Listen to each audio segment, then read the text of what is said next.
Shalom, shalom, haleluya, puji Tuhan. Selamat pagi dan selamat hari Minggu.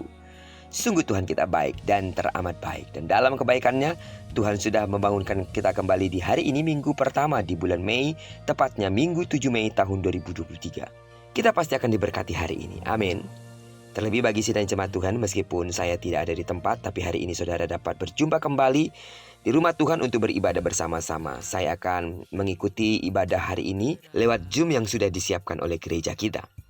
Karena itu mari kita sama-sama harapkan Tuhan melawat kita dengan hadiratnya yang luar biasa. Doaku hari ini saudara yang sakit akan disembuhkan, dan Tuhan akan memberikan kelegaan kepada saudara yang berbeban berat, dan sukacita surgawi sungguh-sungguh akan nyata bagi kita semua. Percaya, Tuhan hari ini akan melawat kita.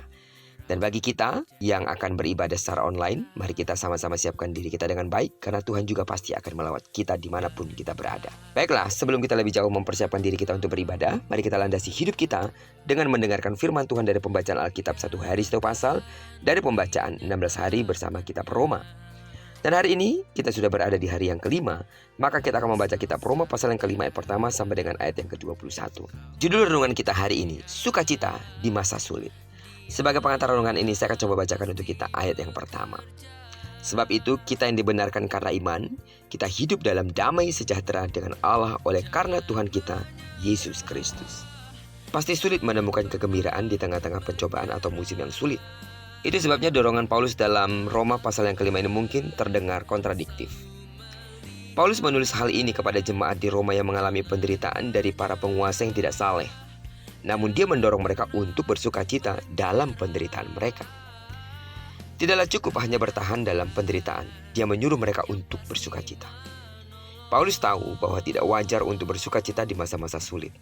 Tetapi melalui karya Yesus, orang Kristen memiliki kedamaian dengan Tuhan dan akses kepada iman. Iman memungkinkan kita berpegang pada harapan bahwa penderitaan bukanlah akhir dari cerita hidup kita. Karena kita tahu bahwa Tuhan bekerja dalam situasi sulit kita. Kita dapat memiliki kesabaran dan ketekunan agar Tuhan menyelesaikan pekerjaannya. Ketekunan itu memurnikan karakter kita.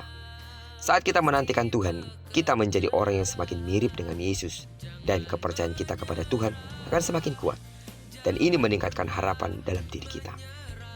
Memang tidak mudah ketika Anda melihat penderitaan untuk memiliki harapan. Namun saat kita percaya kepada Tuhan, kita dikuatkan untuk terus dapat bertahan. Saat kita melihat penderitaan dari sudut pandang Tuhan, kita mulai menyadari bahwa Dia sedang bekerja untuk membawa kemuliaan dalam setiap situasi. Tuhan telah menunjukkan kepada kita melalui Roh Kudus bahwa Dia mengasihi kita. Dia menderita dan memberikan dirinya untuk kita agar kita dapat memiliki hubungan dengannya, dan Dia akan terus memberi kita semua yang kita butuhkan untuk menjalani kehidupan yang memuliakan namanya. Jadi pertimbangkan bagaimana Tuhan bekerja dalam hidup kita, bahkan melalui musim yang sangat sulit. Pikirkan tentang cara Tuhan mencurahkan kasih-Nya ke dalam diri kita, yaitu melalui Roh Kudus. Mintalah kepadanya kekuatan untuk bertahan, dan biarlah ketekunan itu berkembang menjadi karakter yang kuat, yang berharap dan percaya kepada Tuhan, bahkan di masa-masa yang sangat sulit. Dan ketika bertekun menjadi sulit, peganglah kebenaran ini, bahwa Tuhan telah memberikan segalanya untuk kita, dan Dia tidak akan pernah meninggalkan kita. Amin. Sidang jemaat Tuhan yang saya kasih dalam nama Tuhan Yesus.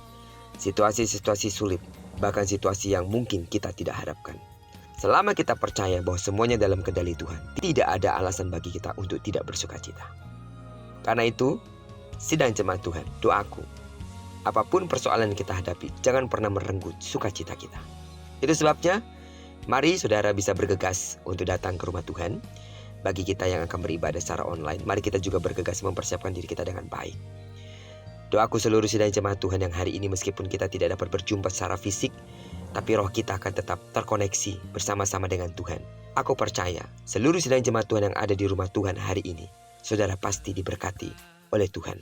Buka hatimu sungguh-sungguh untuk mendengarkan firman Tuhan. Bawa penyembahan terbaikmu kepada Tuhan. Waktu yang saudara sudah berikan kepada Tuhan, jangan pernah sia-siakan.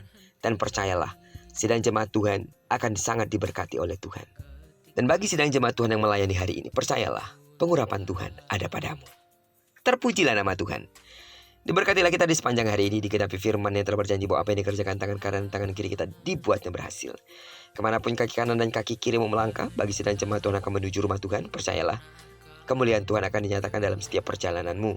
Dan mungkin setelah ibadah saudara akan bepergian, percayalah di sana juga pasti kemuliaan Tuhan akan dinyatakan.